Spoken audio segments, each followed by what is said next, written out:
in a retreat form as well as in a proper official summit. And in the course of those discussions, have reached a conclusion to adopt the Johannesburg II Declaration as a declaration that encompasses and covers the various issues that the leaders had to decide on. These matters have been in discussion for over a year in various iterations and meetings, being prepared by our Sherpas and ministers in various meetings. And in the end, the declaration has now been adopted as Declaration 2, Johannesburg Declaration 2, and is adopted.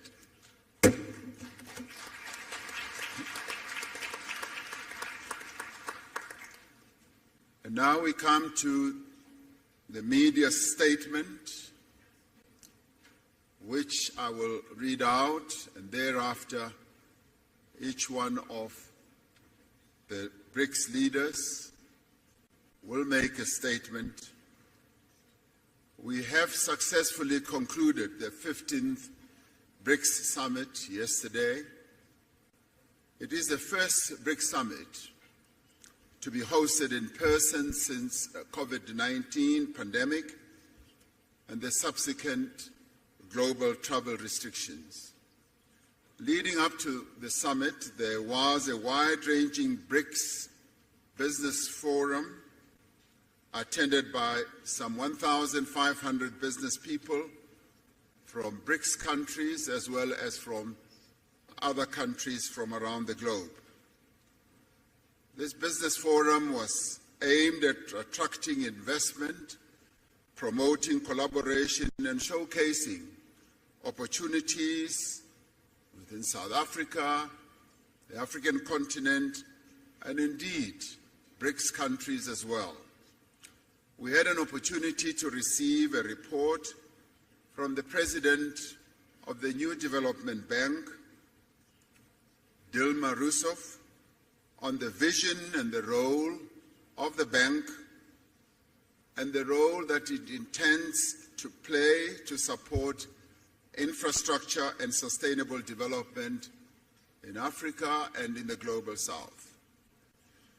We celebrated the 10th anniversary of the establishment of the Brics Business Council and welcomed their report and the subsequent recommendations that they made to the leaders.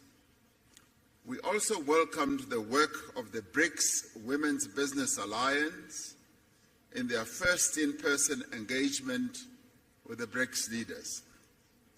We particularly welcomed the participation of youth representatives in the summit.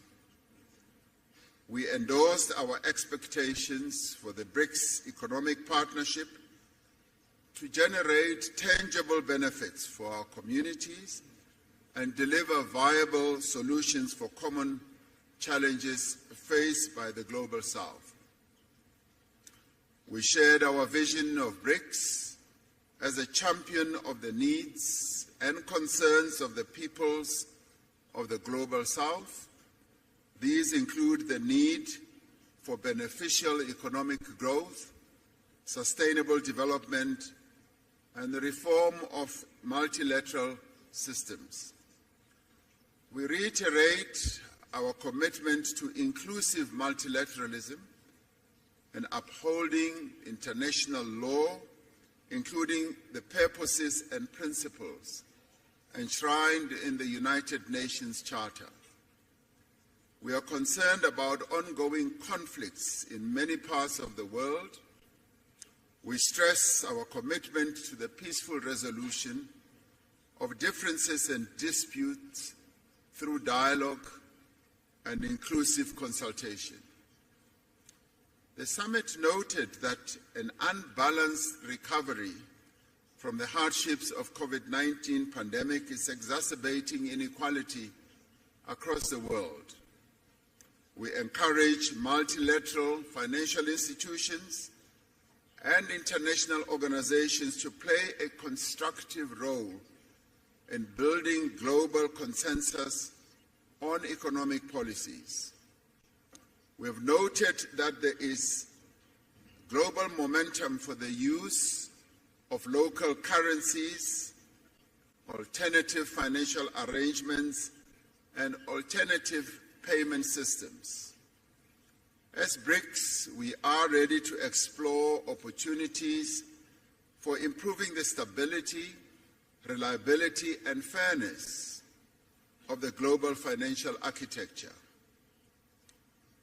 In this regard, Brics leaders have tasked their finance ministers and central bank governors, as appropriate, to consider the issue of local currencies, payment instruments, and platforms, and to report back to the Brics leaders by the next summit. This summit reaffirmed the importance of Brics people-to-people exchanges in enhancing mutual understanding, friendship, and cooperation. The summit appreciates the progress made over the last year in the fields of media, culture, education, sports, arts, youth, civil society, and academic exchanges. We adopted the Johannesburg II Declaration, which reflects key Brics messages on matters of global economic, financial, and political importance. It demonstrates the shared values and common interests that underlie our mutual beneficial cooperation as the 5 Brics countries. Brics itself is a diverse group of nations.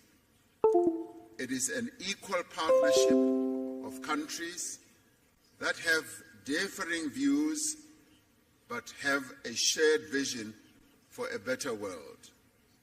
As the 5 Brics countries, we have reached agreement on the guiding principles, standards, criteria, and procedures of the Brics expansion process, which has been in discussion for quite a while. We have consensus on the first phase of this expansion process, and other phases will follow. We have decided to invite the Argentine Republic, the Arab Republic of Egypt, the Federal Democratic Republic of Ethiopia, the Islamic Republic of Iran, the Kingdom of Saudi Arabia, and the United Arab Emirates to become full members of Brics. The membership will take effect from the 1st of January 2024.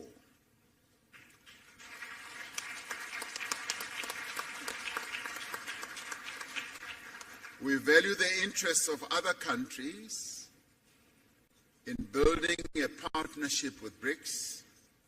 We have tasked our foreign ministers to further develop the Brics partner country model and a list of prospective partner countries and report by the next summit. Today we will be hosting leaders from Africa and the Global South in the Brics Africa Outreach and the Brics Plus Dialogue. This is so that we can have an inclusive dialogue on key issues affecting developing economies and identify actions that we can take together towards a more equitable, inclusive, and representative world. May I conclude by thanking the leaders of Brazil, Russia, India, and China, together with their delegations, for participating in this most successful 15th Brics Summit held in Johannesburg South Africa. Through this summit, Brics has embarked on a new chapter in its efforts to build a world that is fair, a world that is just, a world that is also inclusive and prosperous. I thank you. I'm now going to ask President Lula da Silva, President of Brazil, to be the first to speak, and thereafter I'll ask the others to follow. Thank you very much.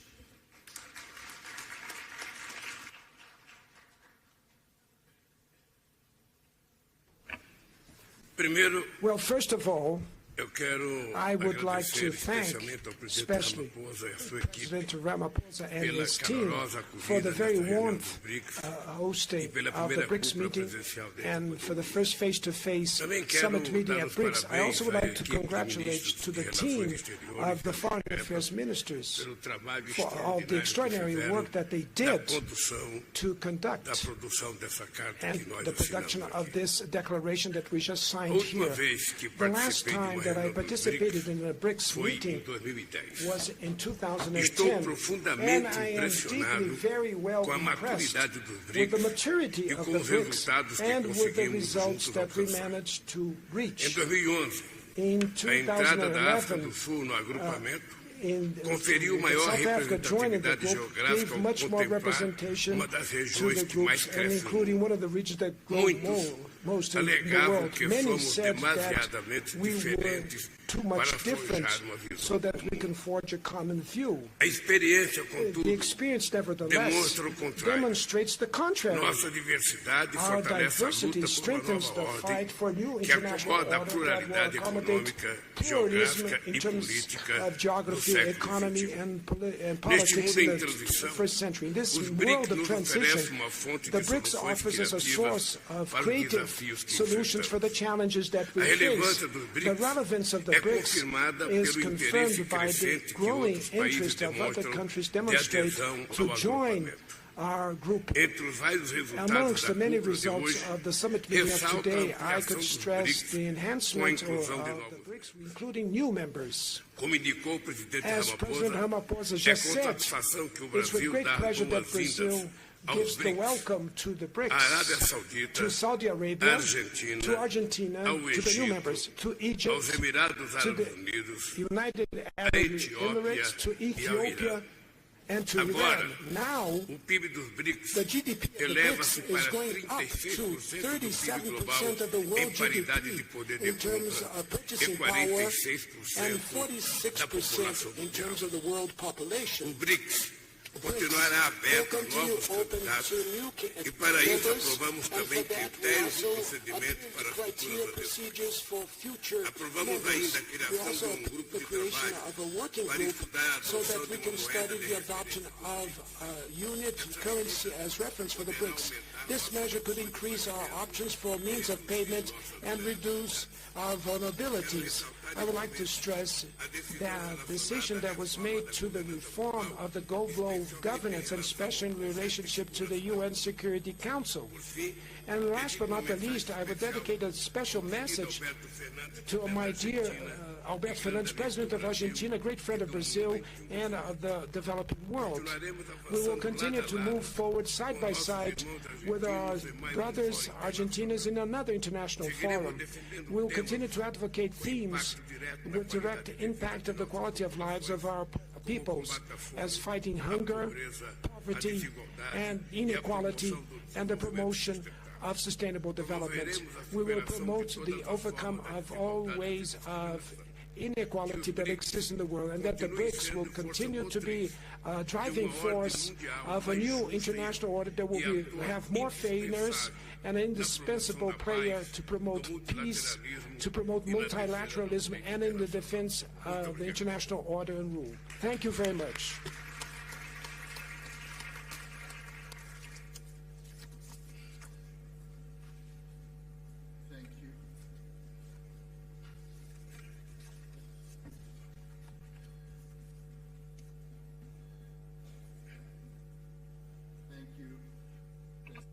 Lula da Silva for your statement. It now gives me a privilege to ask President Vladimir Putin, President of the Russian Federation, to speak.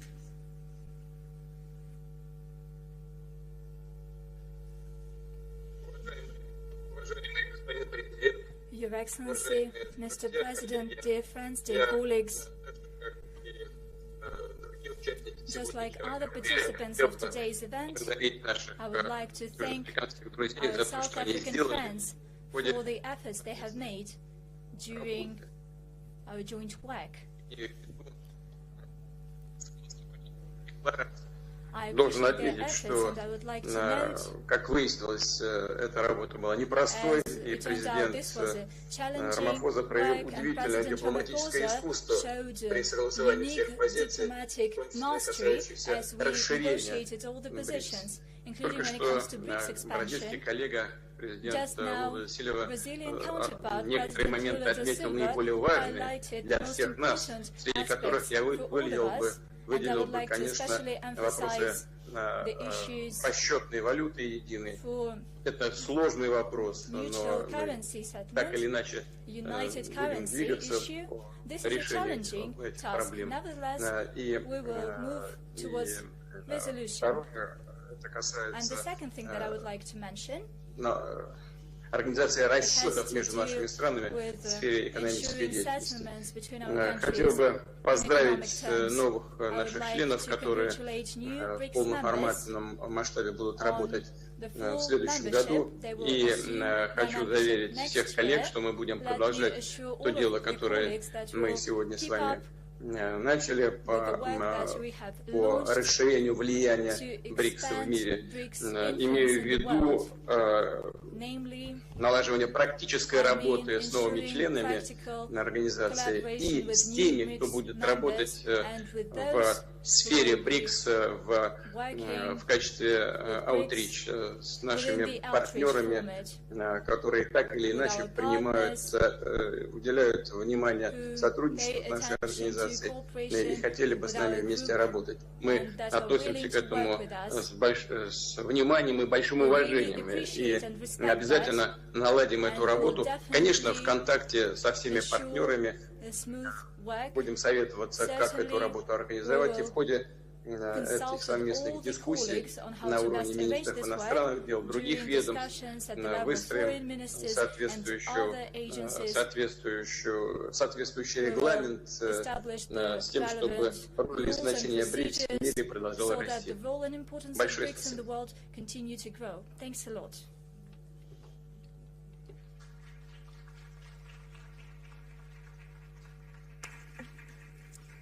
Thank you, President Putin, for your statement.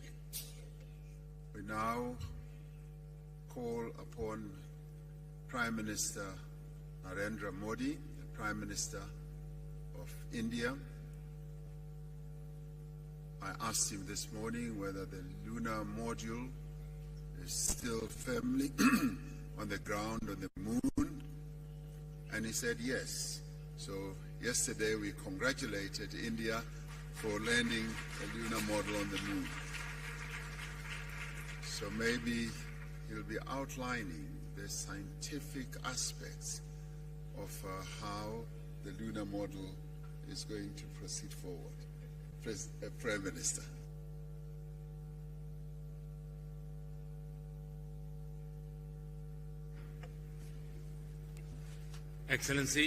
Excellencies, media के साथियों, friends from the media, Namaskar.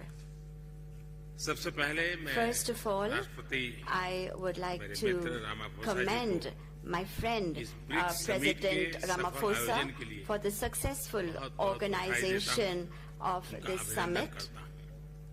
I congratulate him for this. I'm very pleased that this three-day meeting has had many positive outcomes. On the 15th anniversary of BRICS, we have taken the important decision to expand it. As I had said yesterday, India has always fully supported the expansion of BRICS membership. India has always believed that the addition of new members will further strengthen BRICS as an organization, and it will give our shared efforts a new impetus. This will also strengthen the belief of many countries in the world in a multipolar world order. I am pleased that our teams have together agreed on the guiding principles, standards, criteria and procedures for the expansion. And on the basis of these, we have agreed to welcome into BRICS Argentina, Egypt, Ethiopia, Iran, Saudi Arabia and the UAE.